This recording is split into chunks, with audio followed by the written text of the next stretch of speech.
Salam Bapak Ibu, Saudara-saudari. Selamat beribadah di ibadah Minggu online GKI Prambanan. Bagi setiap anggota jemaat dan simpatisan GKI Prambanan dan juga jemaat yang lain yang bergabung bersama dengan kami. Semoga ibadah ini dapat membawa berkat dan perteguh iman percaya kita kepada Tuhan. Segala kemuliaan hanya bagi nama Tuhan Yesus Kristus. Tuhan memberkati kita sekalian. Ibadah Minggu 24 Januari 2021 dipimpin oleh Pendeta Yuniar Kartika Hapsari. Warta jemaat dapat dibaca melalui warta jemaat online yang telah di-share di grup WhatsApp GKI Prambanan. Jemaat kami undang untuk bangkit berdiri.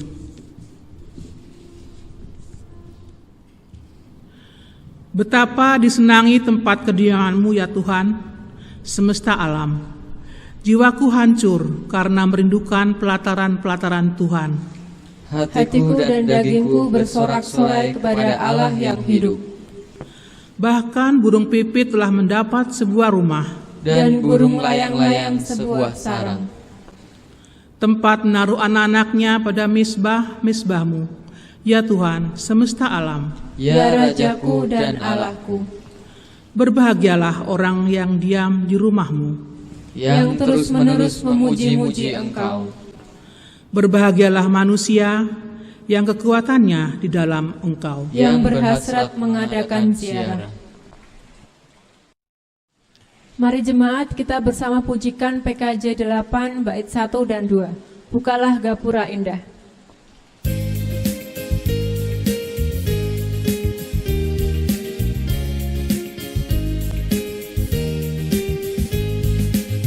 Bukalah gapura indah, aku masuk rumah-Mu, agar aku bahagia, jiwaku tenang teduh, dan ku pandang wajah-Mu dalam cahaya mulia.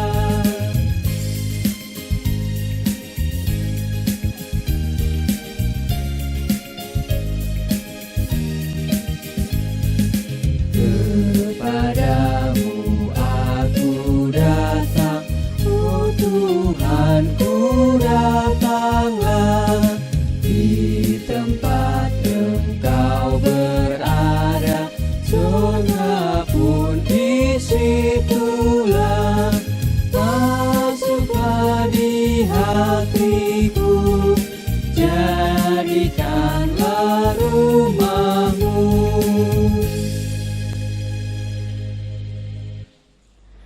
Kebaktian ini berlangsung di dalam nama Allah Bapa, Anak, dan Roh Kudus, sumber kegembiraan sejati yang ke dalam persekutuan dan karyanya kita persembahkan hidup kita. Amin. Amin.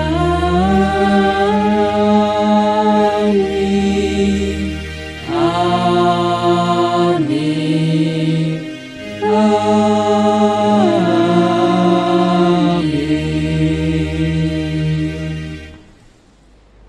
Damai Kristus besertamu. Dan bersamamu juga. Jemaat dipersilakan duduk kembali. Bapak, Ibu, Saudara-saudari yang terkasih di dalam Tuhan, Minggu keempat di dalam bulan Januari adalah minggu yang istimewa bagi gereja-gereja dalam lingkup GKI Sinode Wilayah Jawa Tengah. Tiap minggu keempat di bulan Januari, gereja-gereja dalam lingkup GKI Sinode Wilayah Jawa Tengah menyelenggarakan pertukaran pelayanan kebaktian atau PPK. Namun di minggu keempat bulan Januari 2021 ini tidak diselenggarakan pertukaran pelayanan kebaktian karena pandemi COVID-19 belum berakhir. Meskipun demikian, sebagai wujud kebersamaan dalam lingkup GKI Sinode Wilayah Jawa Tengah, tetap diselenggarakan satu ibadah minggu yang khusus dengan tema yang khusus dan dengan tata ibadah yang khusus yang dipakai bersama-sama. Ibadah minggu ini merupakan ibadah dalam rangka kebersamaan gereja-gereja dalam lingkup GKI Sinode Wilayah Jawa Tengah. Dalam khotbah hari ini, kita akan belajar bersama dari Injil Yohanes, satu topik yang sedang aktual diperbincangkan oleh umat maupun para teolog, yaitu mengenai penyembahan, mengenai ibadah. Pandemi COVID-19 telah memaksa kita untuk mengubah cara beribadah yang selama ini kita jalani. Ada banyak pertanyaan seputar peribadatan yang muncul. Hari ini kita akan bersama-sama merefleksikan pengalaman kita beribadah pada masa-masa pandemi dengan mengaitkannya terhadap perkataan Tuhan Yesus agar orang menyembah Allah dalam roh dan kebenaran. Mari kita menyembah Dia, mari kita mengagungkan Dia, Allah Tritunggal yang Maha Kudus, Bapa, Putra, dan Roh Kudus. Mari jemaat bersama kita pujikan PKJ 19 bait 1 dan 2. Mari sembah.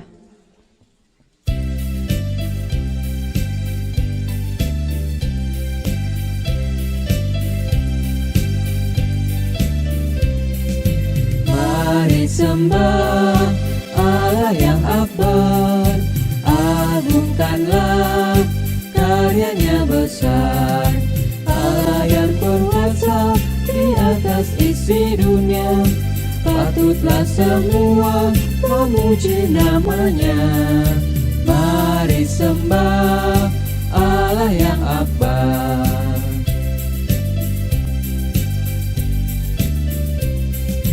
Mari sembah Yesus penebus, agungkanlah kasih-Nya besar. Yesus rela mati di salib Golgota, hingga manusia terhapus dosanya. Mari sembah Yesus penebus. Jemaat Tuhan, dalam Alkitab dicatat suatu masa di mana Allah dengan lugas menyatakan ketidaksenangannya akan praktek penyembahan, praktek peribadatan yang dilakukan oleh orang Israel. Hal ini dicatat dalam Amos 5, 21 sampai dengan 23 yang demikian. Aku membenci, aku menghinakan perayaanmu, dan aku tidak senang kepada perkumpulan rayamu. Sungguh, apabila kamu mempersembahkan kepadaku korban-korban bakaran dan korban-korban sajianmu, aku tidak suka, dan korban keselamatanmu berupa ternak yang tambun, aku tidak mau pandang. Jauhkanlah daripada aku keramaian, nyanyian-nyanyianmu, dan lagu gambusmu, tidak mau aku dengar.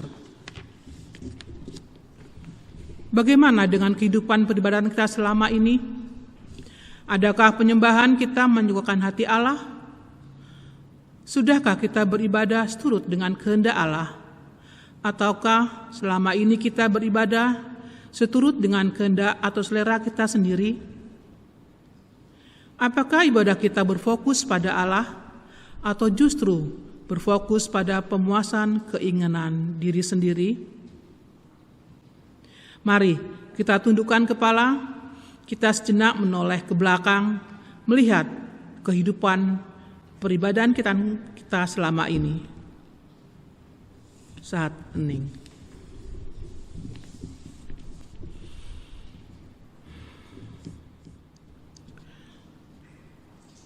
Bersama-sama kita mengaku di hadapan Tuhan di dalam litani pengakuan dosa. Tuhan, kasihanilah kami. Tuhan, kasihanilah kami. Tuhan, ampunilah kami. Tuhan, ampunilah kami. Ketika fokus ibadah kami adalah kesenangan diri sendiri, ampunilah kami. Ketika ketulusan tidak menyertai ibadah kami, ampunilah kami. Ketika kejujuran tidak ada dalam ibadah kami, ampunilah kami. Ketika ibadah kami hanya berhenti pada ritual-ritual gerejawi, ampunilah kami. Ampunilah kami ya Bapa, jika selama ini penyembahan atau ibadah kami tidak berkenan di hadapan-Mu. Mampukan kami mulai hari ini untuk menjadi penyembah-penyembah yang benar, menyembah-Mu dalam roh dan kebenaran. Dalam Kristus kami mengaku dan memohon. Amin.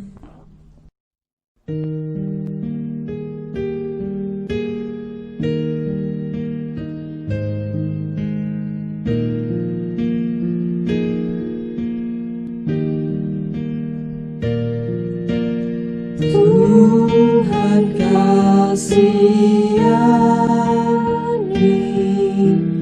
Kristus kasihani, Tuhan kasihani kami.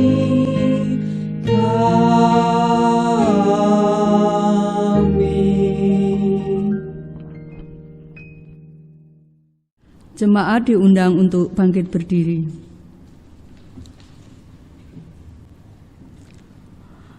Bagi kita yang telah mengaku di hadapan Tuhan, dengarlah anugerah pengampunan dari Tuhan, seperti yang tertulis dalam Kisah Para Rasul 13 ayat 38 sampai 39. Jadi ketahuilah, hai saudara-saudara, oleh karena Dialah maka diberitakan kepada kamu pengampunan dosa. Dan di dalam Dialah setiap orang yang percaya memperoleh pembebasan dari segala dosa yang tidak dapat kamu peroleh dari hukum Musa. Demikianlah berita anugerah dari Tuhan. Syukur kepada Allah. Dalam Kristus engkau telah mengampuni kami. Dalam Kristus engkau pun telah diampuni. Damai Tuhan besertamu. Dan besertamu juga. Mari jemaat bersama kita pujikan PKJ 239 bait 1, perubahan besar.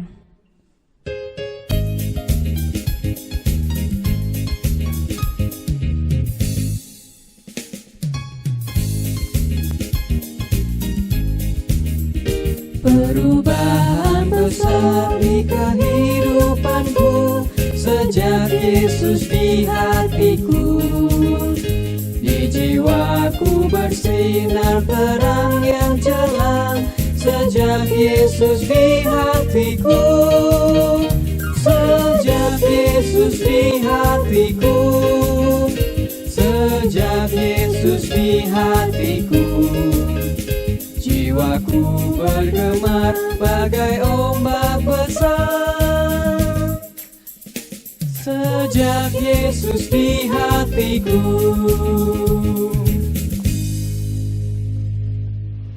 Jemaat dipersilahkan duduk kembali. Dan mari bersama-sama kita berdoa sebelum membaca dan merenungkan kebenaran sabda Tuhan hari ini. Mari kita berdoa. Ya Tuhan, kami bersama-sama mengucap syukur untuk kasih dan penyertaan Tuhan.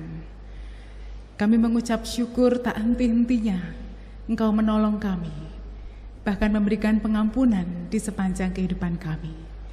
Saat ini kami bersatu hati, kami memohon kiranya Tuhan sendiri yang memberikan hikmat bagi kami ketika kami membaca dan merenungkan kebenaran sabda-Mu.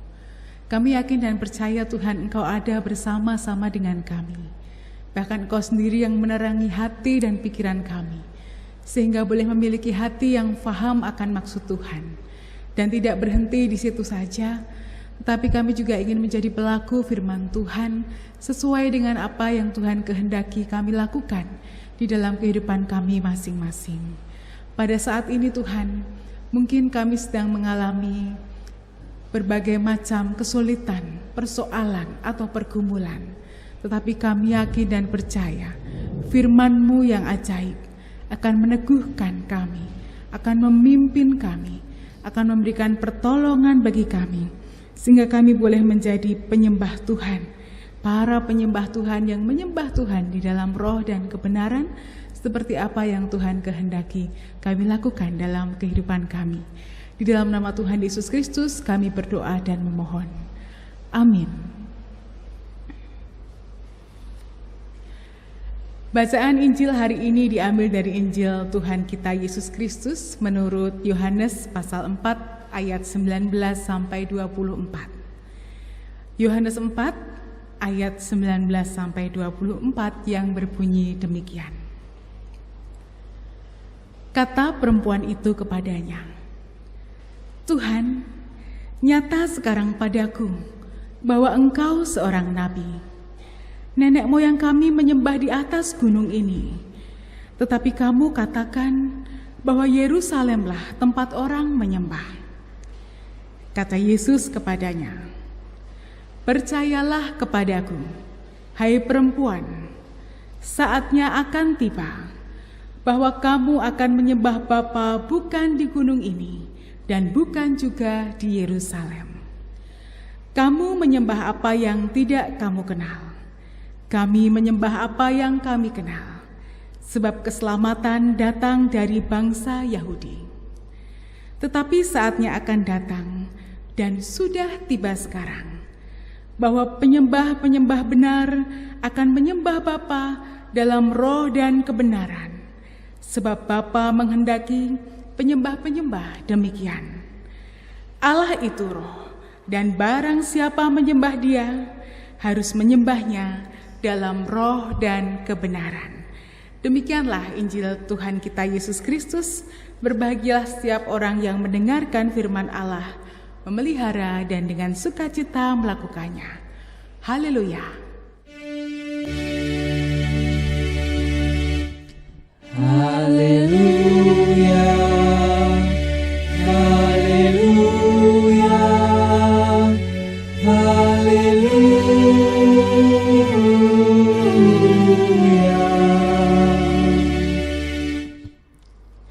Jemaat yang dikasihi Tuhan, apa kabar hari ini? Kiranya tetap sehat dan semangat dan terus mengandalkan Tuhan di dalam kehidupan kita sekalian. Jemaat Tuhan, tanpa terasa saat ini kita sudah memasuki bulan yang ke-10. Sudah 10 bulan kita tidak bertatap muka di dalam ibadah karena pandemi. Masih ingat kapan terakhir kali kita beribadah di GKI Prambanan ini ya? Kita terakhir kali ibadah bersama di tempat ini, di gereja ini, di gedung ruangan yang saat ini dipakai untuk beribadah.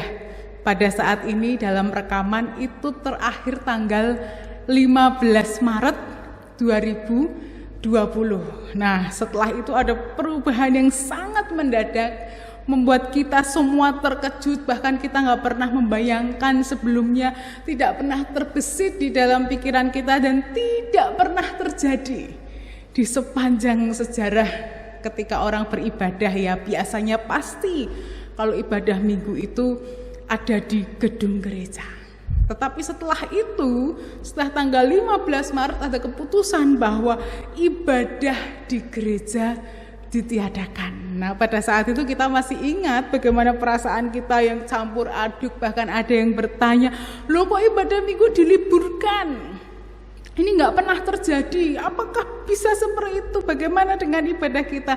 Ibadah pada saat itu bukan kita liburkan, bahkan sampai saat ini tidak pernah diliburkan. Tetapi pada saat itu ada keputusan bahwa ibadah minggu yang biasanya kita ikuti di gereja kemudian dialihkan ke rumah-rumah jemaat.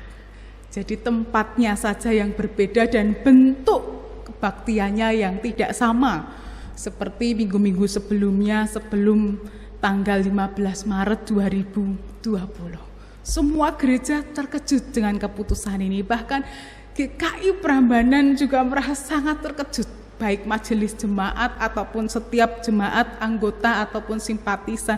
Kita semua kebingungan, kita tidak tahu bagaimana caranya melangkah di hari depan, keputusan seperti apa yang harus diberikan pada jemaat, kemudian sambil berpikir bagaimana Tuhan memberikan pertolongan, bagaimana hari depan supaya kita dapat terus beribadah, dapat terus memberikan pelayanan kepada jemaat.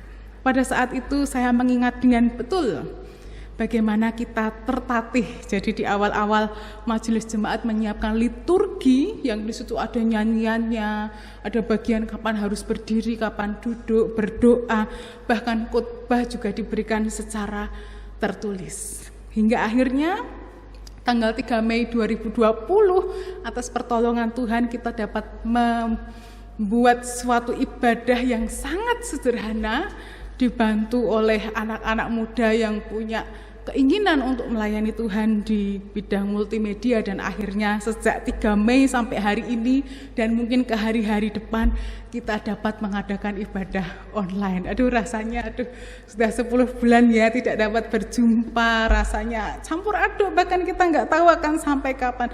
Tetapi ada satu hal yang harus kita ingat, bahwa hikmat dan pertolongan Tuhanlah yang bisa membuat kita sejauh ini, sehingga kita semua dapat menyesuaikan diri dan terbiasa dengan perubahan ini. Sekalipun pasti ada yang bertanya, kapan akan ibadah lagi? Mau seperti ini sampai kapan? Mungkin tidak nyaman, tidak sehikmat ketika ibadah di gereja, tapi bagaimana? Karena kita punya alasan, yaitu untuk menyelamatkan kehidupan daripada mengancam kehidupan. Dipaksakan ibadah datang dan kita nggak tahu kalau nanti akhirnya ada sesuatu yang tidak kita kehendaki karena pandemi ini, sehingga membuat kita harus menahan diri, menyesuaikan dan juga mengikuti perubahan. Tuhanlah yang menolong kita sampai kita bisa di hari ini dan hari-hari yang akan datang. Dengan demikian pasti ada yang bertanya, bagaimana ibadah itu? Kalau tidak ibadah minggu di gereja sah ya? Lalu pelaksanaannya seperti apa? Kita nggak bisa datang ke gereja, sakramennya bagaimana? Kalau ada baptis atau perjamuan kudus, kalau pernikahan masih bisa dilayani, kematian, kedukaan pun masih bisa kita layani. Tetapi dengan sakramen bagaimana? Lalu persekutuan yang mandek saat ini kemudian diganti dengan online, dan kita tahu di GKI Prambanan yang ikut hanya itu saja. Saya nggak tahu Bapak Ibu yang lain apakah punya kerinduan untuk beribadah, atau mungkin ada kendala di koneksi internet, jaringan, kuota, dan yang lain-lainnya. Dan masih banyak lagi pertanyaan yang muncul hingga saat ini, 10 bulan setelah tanggal 15 Maret ketika COVID itu sudah betul-betul nyata ada di hadapan kita. Nah, hari ini di dalam khotbah minggu ini kita belajar bersama-sama bahwa pengalaman ibadah kita pada masa pandemi ini akan bersama-sama kita rasakan bersama. Di dalam ibadah minggu ini ketika kita belajar dari Tuhan Yesus Kristus yang mengatakan bahwa setiap orang harus menyembah Allah di dalam roh dan kebenaran. Ini berkaitan sekali dengan keadaan kita yang penuh dengan pertanyaan, apakah ibadah kita sah kalau ibadah di rumah, kalau ibadahnya itu live streaming, kalau lihat video, kalau melalui Zoom atau Google Meet, apakah itu sah ya? Kita bersama-sama telah membaca bagian Yohanes 4 ayat 19-24 yang merupakan bagian dari narasi panjang Yohanes 4 ayat 1-42 tentang Yesus dan perempuan Samaria. Tapi khotbah kita saat ini hanya mengambil bagian 19-24 saja, dan fokus pada ayat 24 yang mengatakan, Allah itu roh, dan barang siapa menyembah Dia harus menyembahnya dalam roh dan kebenaran. Ini sesuai sekali dengan keadaan kita, konteks ibadah pada masa pandemi COVID-19 ini, bahwa ibadah itu, bahwa Allah itu roh, dan penyembahan kita, barang siapa menyembah Dia harus menyembahnya dalam roh dan kebenaran. Itu yang akan kita perhatikan. Bapak Ibu saudara-saudari, dalam Yohanes 4 ayat 19-24 menggambarkan kisah yang telah kita baca bersama-sama, bagian dari percakapan Tuhan Yesus dan perempuan Samaria. Di situ dipicu karena perempuan Samaria itu bertanya kepada Tuhan tentang tempat yang benar untuk menyembah Allah. Jadi kalau orang Samaria atau perempuan itu dan juga kebiasaan nenek moyang mereka terbiasa menyembah Tuhan di atas gunung ini. Maksudnya adalah Gunung Gerizim. Mereka biasa disitulah menyembah nenek moyang mereka. Tapi kalau tradisi orang Yahudi itu di Bait Allah. yang adanya di kota Yerusalem. Jadi perempuan ini bertanya, yang benar yang mana? Apakah dia dengan kelompoknya, dengan nenek moyangnya yang menyembah di gunung ini, Gerizim, ataukah orang-orang Yahudi tradisinya yang ada di Yerusalem? Siapa yang benar? Orang-orang Samaria atau orang Yahudi? Nah, dalam pertanyaan ini Tuhan Yesus dalam jawabannya tidak mengarahkan pada pemilihan mana yang betul. Apakah itu orang-orang Yahudi, apakah itu orang Samaria yang betul dalam menyembah Tuhan? Bukan salah satu dari keduanya. Tetapi yang paling penting adalah Tuhan Yesus mengatakan, saatnya akan datang dan sudah tiba sekarang, bahwa penyembah-penyembah benar akan menyembah Bapa dalam roh dan kebenaran. Sebab Bapa menghendaki penyembah-penyembah demikian. Di Yohanes 4 ayat 23. Menyembah Allah dalam roh dan kebenaran. Bagian ini diulang sampai di ayat yang ke-24 diulang. Ada di 23, ada di 24. Jadi menunjukkan betapa pentingnya hal ini. Menyembah Allah dalam roh dan kebenaran. Tidak lagi tertuju pada apakah di gunung, apakah di Yerusalem, di bait Allah. Tetapi yang paling penting adalah menyembah Tuhan di dalam roh dan kebenaran. Tuhan juga mengatakan saatnya akan datang dan sudah tiba sekarang. Jadi kata saat itu menjadi penting sekali dalam bagian yang kita baca, karena di situ menerangkan siapa Tuhan Yesus. Nah, kita bisa melihat ada perbedaan tingkatan kepercayaan dari perempuan Samaria itu yang sedikit demi sedikit semakin mengenal siapa Yesus yang sebenarnya dan mengungkapkan langsung kepada Tuhan.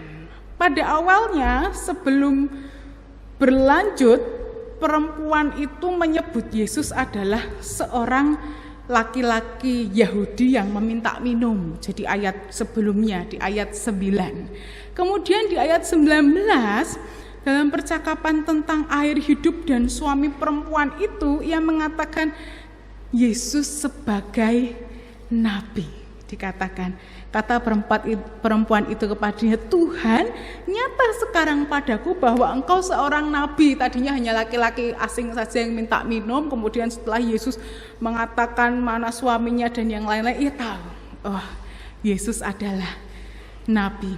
Kemudian yang dimaksud dengan Tuhan Yesus saatnya akan tiba dan sudah tiba sekarang, salah satunya adalah perempuan Samaria itu kemudian mengenal siapa Yesus.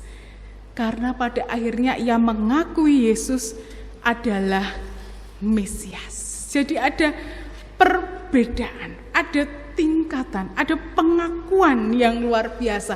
Saatnya, waktu itu terjadi, ada perubahan iman yang diakui oleh perempuan Samaria itu. Kemudian selanjutnya kata saat ternyata juga dikaitkan dengan pembaharuan dalam menyembah Allah. Yang tadinya hanya terbatas, hanya di tempat ini, tata caranya ini dan itu. Tetapi dikatakan selanjutnya bahwa Allah itu roh. Maka menyembah Allah tidak terkait pada tempat tertentu, tidak di Yerusalem atau di Gerizim. Dan tidak eksklusif apakah hanya orang Yahudi saja atau orang Samaria saja. Tetapi siapapun bisa dan dapat menyembah Tuhan Allah dengan benar. Menyembah Allah yang adalah roh, tidak terbatas pada tempat, cara, ataupun kelompok tertentu, tetapi bagaimana menyembah Allah itu bisa membuat orang semakin mengenal Allah sebagai Bapanya. Jadi tidak masalah kalau di gunung tapi hanya ritual saja, tidak mengikuti ya percuma. Mau ke bait Allah tapi tidak meresap di dalam hatinya, tidak menghayati, tidak penuh keyakinan dan tidak mengenal Allah Bapa, ya sama saja. Tuhan Yesus ingin mengatakan yang paling penting adalah mengenal Allah Bapa dengan benar dan di dalam roh yang tidak terbatas. Nah, dalam pembaharuan ini sebenarnya sangat mendasar. Bukan hanya masalah tempat ataupun cara, tetapi berdasarkan pada pengenalan dan iman kita kepada Allah Bapa yang adalah roh yang tidak terbatas. Itulah yang Tuhan Yesus katakan, bahwa Roh Allah lah yang menolong kita untuk beribadat kepada Bapa sendiri. Dan orang yang menyembah Allah sebagai Bapa, jika mereka tidak lahir kembali, maka tidak akan betul-betul. Tetapi orang yang dapat menyembah Allah sebagai Bapa adalah ketika mereka telah lahir kembali dari Roh dan menjadi anak Bapa. Jadi ada pembaharuan di dalam kehidupannya, ada kepercayaan yang sungguh di sana dan bisa membuat kita betul-betul mengerti bahwa yang terpenting adalah menyembah Tuhan dalam roh.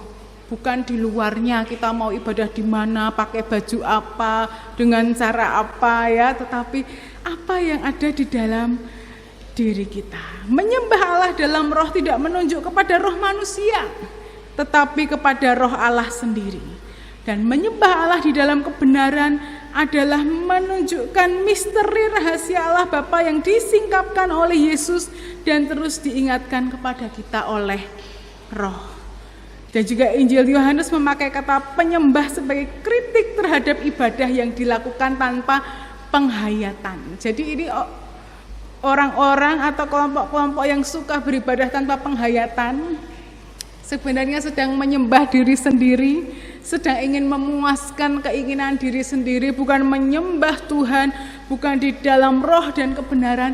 Ini sedang diajar untuk mengembalikan tujuan ibadah kita, sedang dikritik supaya kita memiliki penghayatan yang sungguh, yang betul-betul kepada Allah, tidak hanya apa yang menjadi keinginan, kepuasan diri kita di dalam ibadah.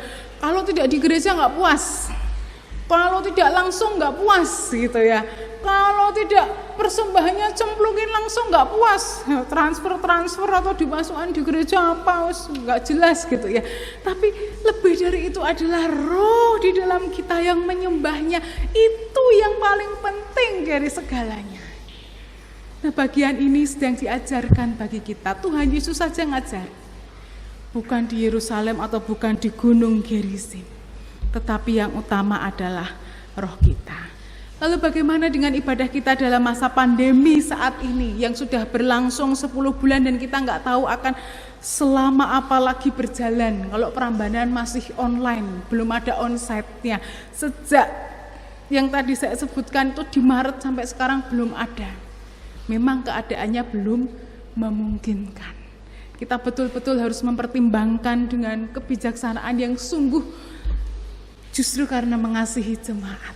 Bukan karena tidak memperdulikan atau mengabaikan, tetapi memang keadaannya yang belum memungkinkan. Nah, lalu pada saat ini, dari bagian yang telah kita bersama-sama belajar dari bacaan kita hari ini, kita menemukan bahwa ternyata Tuhan sudah mengatur segalanya.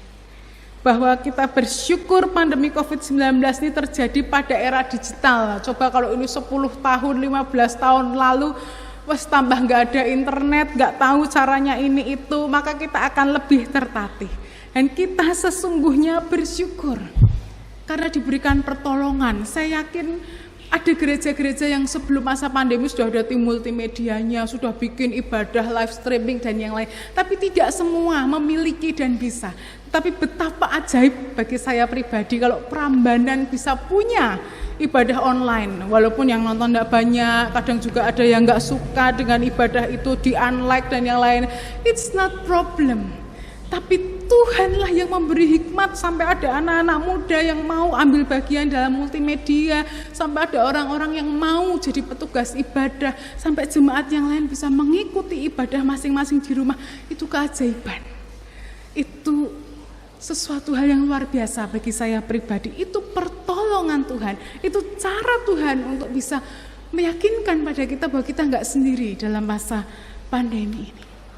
Tuhan menolong, walaupun kita tahu sungguhnya tidak semua jemaat memiliki akses internet sehingga tidak dapat mengikuti ibadah daring, mungkin masih ada, atau persoalan yang lain, jaringan internet, kuota, HP yang tidak support untuk itu, mungkin ada. Tetapi kita bersama-sama meyakini bahwa di dalam roh dan kebenaran Tuhan menyapa kita juga. tanpa meninggalkan kita, walaupun kita nggak bisa mengikuti mungkin karena permasalahan satu dan lainnya, tetapi Allah tetap ada di sana. Dan kemudian saat ini kita juga tahu bahwa agama sudah mulai masuk ke ranah publik. Biasanya kalau sebelum pandemi yang bisa mengikuti ya yang datang ibadah, tetapi sekarang karena disiarkan secara langsung atau ditayangkan di media sosial ataupun di YouTube, kebaktian yang tadinya tertutup kini jadi terbuka. Siapa saja orang bisa lihat. Bisa juga terjadi gesekan. Kalau ada yang nggak suka dengan isi khotbah atau ibadahnya bisa tersinggung. Bisa juga memberikan komentar buruk, bisa juga tidak menyukai ibadah yang ditampilkan. Oleh sebab itu harus berhati-hati. Jangan menimbulkan kontroversi atau hal yang bersifat internal gereja, bersifat pribadi tidak dapat diumumkan di ranah publik. Kalau tadi permasalahannya mungkin ada jemaat yang tidak support HP-nya, koneksi internet, kuotanya. Tetapi bagian lain di dalam ibadah online yang saat ini kita rasakan ternyata terbuka, berarti ada kemungkinan berpindah denominasi. Jadi saat ibadah atau kegiatan gereja dilaksanakan di gereja onsite, orang dapat ngobrol, dapat hadir. Tapi sekarang kan enggak. Bisa ibadah online di rumah, kehadirannya nggak bisa dikontrol, apakah jemaat ini nonton channelnya Prambanan atau enggak gitu ya. Kemudian orang bisa bebas memilih, tidak hanya melihat satu gereja, jemaat Prambanan bisa lihat ibadah gereja-gereja lain ya, atau gereja lain juga bisa lihat ibadahnya GKI Prambanan, dan juga nggak ada yang bisa ngontrol karena kita lihat dari rumah. Tapi hati-hati, jangan sampai ternyata kita mengikuti keinginan dan selera kita. Aku seleranya itu kok, jadi aku ke gereja situ, aku nggak selera di Prambanan. Atau aku seleranya Prambanan, aku nggak begitu cocok di gereja sana. Atau seperti itu. Nah pada akhirnya nanti gereja bisa saja. Lah yang menarik ya pasti banyak yang nonton. Tetapi yang tidak akan ditinggalkan oleh jemaat. Nah sebenarnya ini juga menjadikan suatu hal yang kita harusnya belajar. Oh, menyembah Tuhan itu dalam kebenaran dan roh, tapi hati-hati dengan ego kita. Kalau kita maunya ego kita aja yang dikasih makan, kita nggak mau. Kalau khotbahnya tentang ini yang kita nggak suka, kita nggak mau. Pasti nyindir lah, pasti ini. Tapi itu Tuhan sedang menegur kita.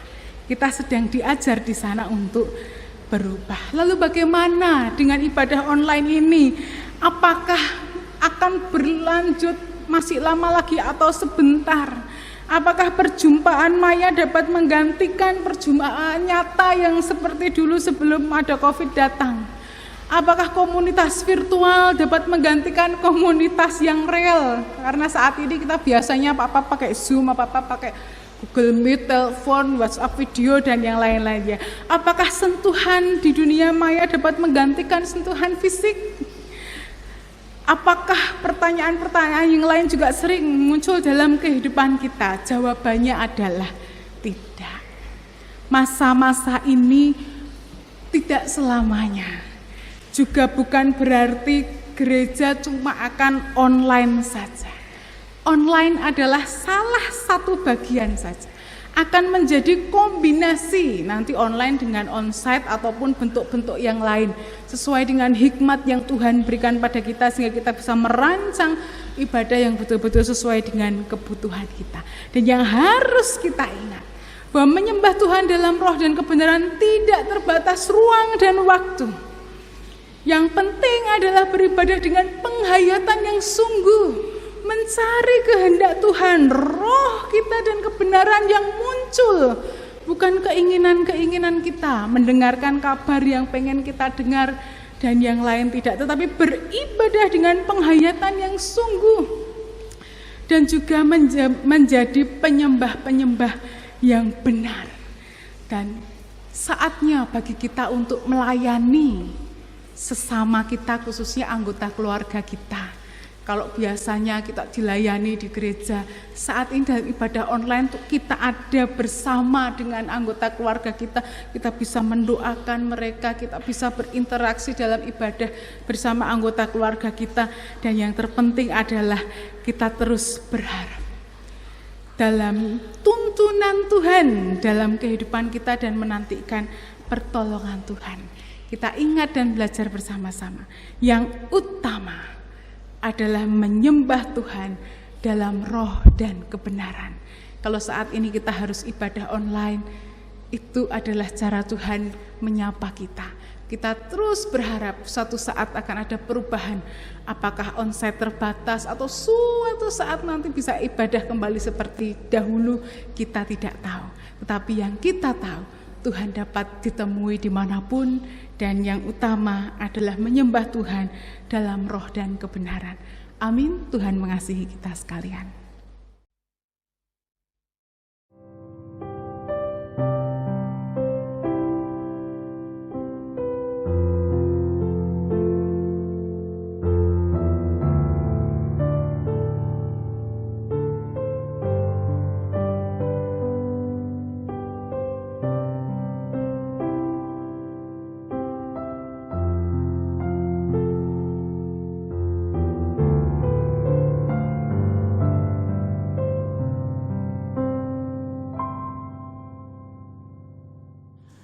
Jemaat kami undang untuk bangkit berdiri.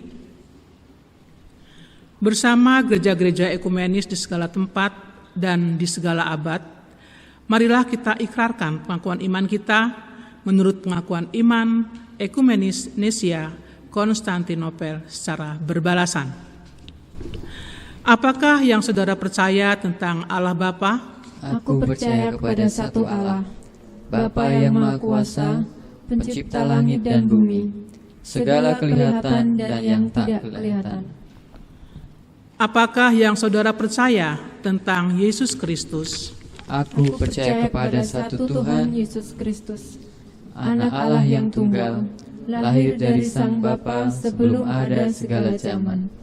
Allah dari Allah, terang dari terang, Allah yang sejati dari Allah yang sejati, diperanakan bukan dibuat, sehakikat dengan Sang Bapa, yang dengan perantaraannya segala sesuatu dibuat, yang telah turun dari surga untuk kita manusia dan untuk keselamatan kita, dan menjadi daging oleh Roh Kudus dari anak darah Maria, dan menjadi manusia yang disalibkan bagi kita, di bawah pemerintahan Pontius Pilatus, menderita dan dikuburkan, yang bangkit pada hari ketiga sesuai dengan isi kitab-kitab, dan naik ke surga, yang duduk di sebelah kanan Sang Bapa, dan akan datang kembali dengan kemuliaan untuk menghakimi orang yang hidup dan yang mati, yang kerajaannya takkan berakhir.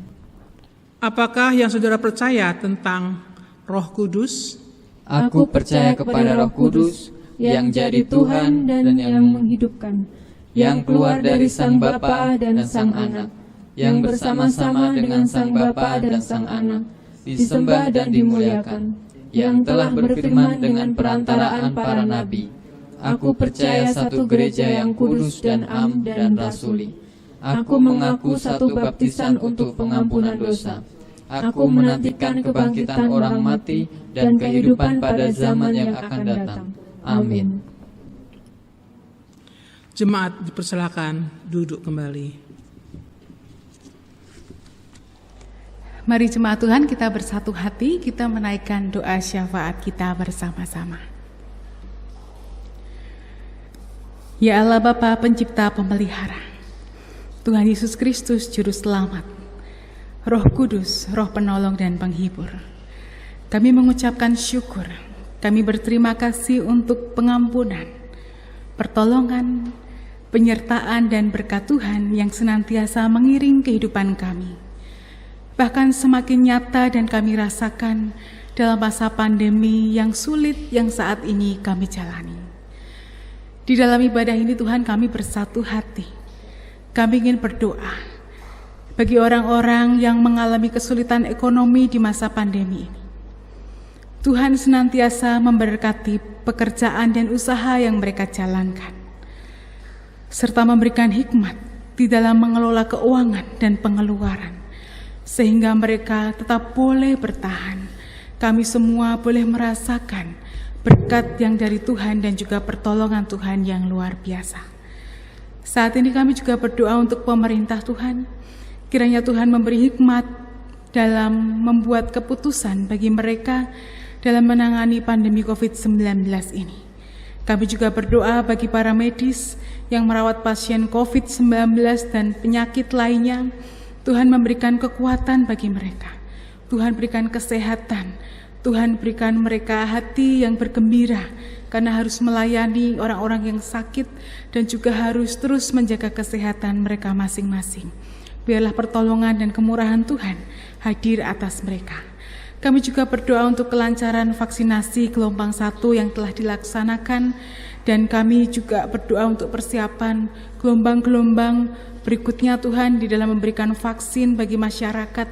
Kiranya semua dapat berjalan dengan baik dan lancar, dan usaha untuk memberikan vaksin dapat mengurangi penyebaran COVID-19, dan kami terus berdoa Tuhan menolong kami, dan kami yakin pada saatnya nanti kami semua dapat menyelesaikan ini, dan virus atau wabah pandemi ini COVID-19 boleh segera berakhir, dan kami boleh menjalani kehidupan lebih baik lagi. Saat ini kami juga teringat akan saudara-saudara kami yang sedang mengalami musibah, baik mereka yang terkena gempa bumi, longsor, erupsi gunung berapi, baik yang ada di Sulawesi Barat, Kalimantan Selatan, Jawa Barat, mereka yang tinggal di sekitar Gunung Semeru, dan beberapa tempat yang lain. Tuhan, kami berdoa kiranya Tuhan memelihara, menghiburkan, memberkati mereka. Kami yakin dan percaya di dalam masa yang begitu sulit, menakutkan, mungkin menegangkan, dan mereka harus kehilangan sanak saudara, tempat tinggal, pekerjaan, ataupun yang lain-lain. Engkau Tuhan yang akan senantiasa menolong, memberkati mereka. Kami ingin berdoa untuk jemaat Tuhan yang saat ini sedang sakit dan di dalam pengobatan. Tuhan memberikan mereka kekuatan, kesehatan. Mereka yang sudah memasuki masa lanjut usia, Tuhan memelihara, Tuhan mengasihi, mengiring kehidupan mereka, menghiburkan mereka dimanapun berada, memberikan kekuatan, kesehatan. Kami juga berdoa untuk jemaat Tuhan yang berulang tahun di minggu ini, sepekan ke depan. Biarlah Tuhan memberikan panjang umur, kedewasaan di dalam iman, tubuh yang sehat, dan juga kebahagiaan bagi mereka. Kami berdoa juga untuk anak-anak kami yang dalam masa pandemi ini harus belajar di rumah masing-masing. Biarlah pertolongan dan penyertaan Tuhan turun atas mereka.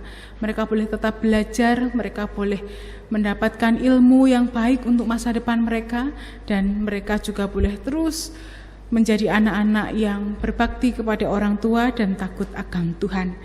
Kami ingin berdoa Tuhan untuk tim multimedia di setiap gereja.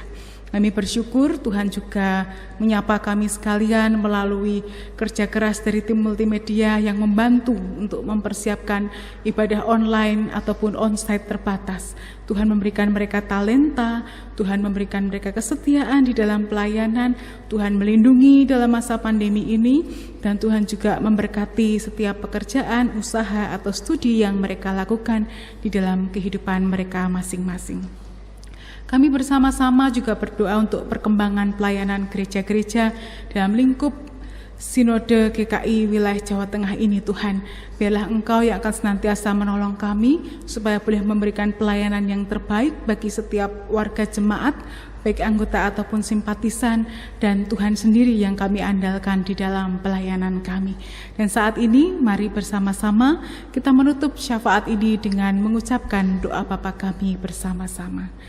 Bapa kami yang di surga, dikuduskanlah nama-Mu, datanglah kerajaan-Mu, jadilah kehendak-Mu di bumi seperti di surga. Berikanlah kami pada hari ini makanan kami yang secukupnya, dan ampunilah kami akan kesalahan kami, seperti kami juga mengampuni orang yang bersalah kepada kami. Dan janganlah membawa kami ke dalam pencobaan, tetapi lepaskanlah kami daripada yang jahat, karena Engkau-lah yang mempunyai kerajaan dan kuasa dan kemuliaan sampai selama-lamanya. Amin. Umat Tuhan, kekhawatiran adalah salah satu penghalang bagi manusia untuk dapat bersyukur. Firman Tuhan dalam Filipi 4 ayat yang ke-6 berkata demikian. Janganlah hendaknya kamu khawatir tentang apapun juga, tetapi nyatakanlah dalam segala hal keinginanmu kepada Allah dalam doa dan permohonan dengan ucapan syukur. Dalam masa pandemi ini, mungkin banyak kekhawatiran yang muncul dalam hidup kita. Tetapi kiranya berbagai kekhawatiran itu tidak menghalangi kita untuk melihat penyertaan Tuhan dalam kehidupan kita dan tidak menghalangi kita untuk tetap bersyukur. Mari kita ungkapkan rasa syukur kita dengan memberikan persembahan yang dapat ditransfer melalui Bank Mandiri dengan nomor 138 00 1710 2679 atau dapat dimasukkan ke dalam kotak persembahan yang tersedia di kantor gereja GKI Prambanan. Mari kita pujikan nyanyian Kidung Jemaat 393 bait yang pertama, Tuhan betapa banyaknya.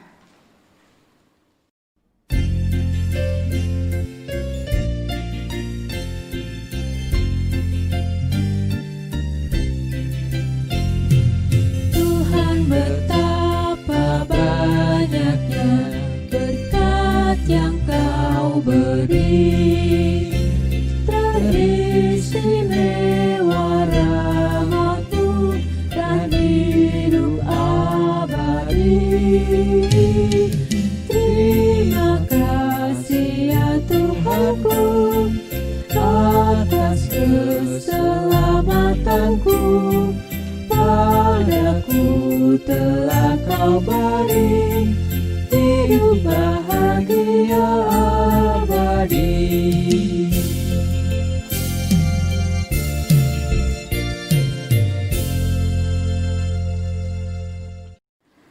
Jemaat diundang bangkit berdiri. Marilah kita bawa kepada Tuhan persembahan syukur yang telah kita persiapkan. Mari kita bersatu dalam doa. Selamat pagi Tuhan, Allah Bapa, kami mengucap syukur jikalau pada saat ini kami boleh bersama-sama untuk beribadah di rumah kami masing-masing Tuhan. Kami bersyukur untuk setiap kesehatan yang masih boleh kami rasakan hari demi hari Tuhan. Tidak lupa kami juga bersyukur Tuhan untuk setiap berkat dan sukacita yang telah Engkau limpahkan kepada kami Tuhan. Dan pada saat ini kami telah mengumpulkan persembahan Tuhan. Kiranya persembahan ini dapat untuk memuliakan nama-Mu Tuhan dan berguna untuk gereja-Mu. Kami juga berdoa untuk orang-orang yang mengelola persembahan ini Tuhan. Kiranya persembahan ini dapat dikelola dengan bijaksana untuk kemuliaan nama-Mu. Di dalam nama Tuhan Yesus kami telah berdoa. Amin. Dengan tetap berdiri kita pujikan PKJ 264 bait 1 dan 3. Apalah arti ibadahmu?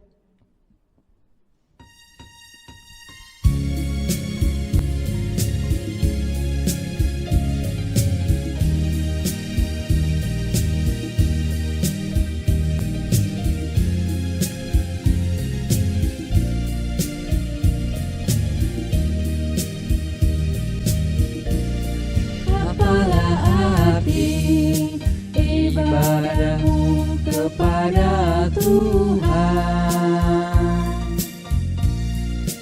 bila tiada rela sujud dan sungguh, apalah arti ibadahmu kepada Tuhan, bila tiada hati tulus dan sungguh. Ibadah sejati jadikanlah persembahan, ibadah sejati kasihilah sesamamu. Ibadah sejati yang berkenan bagi Tuhan, jujur dan tulus, ibadah murni bagi Tuhan.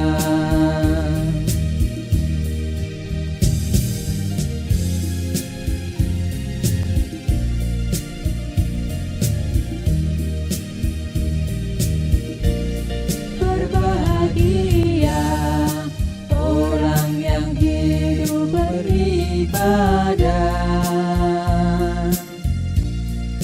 yang melayan orang susah dan lemah, dan penuh kasih menolong orang yang terbeban. Itulah tanggung jawab orang beriman. Ibadah sejati jadikanlah persembahan. Ibadah sejati kasihilah sesamamu. Ibadah sejati yang berkenan bagi Tuhan, jujur dan tulus, ibadah murni bagi Tuhan. Jemaat Tuhan, arahkanlah hatimu kepada Tuhan dan terimalah berkat-Nya.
Sampai lagi kita bertemu,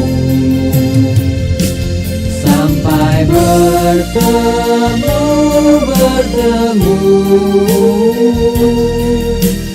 Tuhan Allah beserta